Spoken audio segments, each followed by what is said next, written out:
how many times do you bring up other businesses in conversations though? If you think about it, once in a while something comes up. Hey, I worked with this plumber. He did a really good job.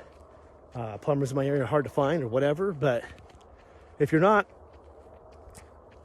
talking to a lot of people on a regular basis about business and trying to trade contact information, it just doesn't come up that often.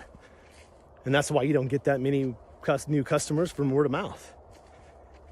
But, if you're talking to a lot of people, doing a lot of networking, there's not a lot of scale in that either, unless you're speaking at events. And there's, a whole set of factors that come into play there with cost. Do you like public speaking? Because if you don't, you're going to be miserable doing that. And most events are pretty expensive to get into. I mean, you might get invited to some events if you've done something like written a book or something along those lines. But, it's just, there's not that much scale unless you can get in front of a lot of people all at the same time.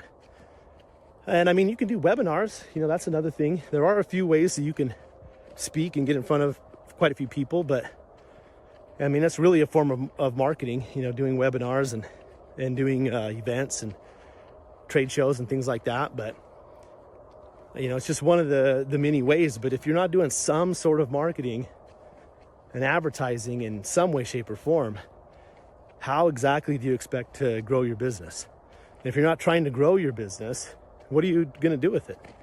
You can live off of it. That's great. If you're just steady and constant, making enough money to just get by, and that's all the aspirations you have, awesome. But why would you not be thinking about selling that business eventually when you go to retire, instead of just letting it fizzle away?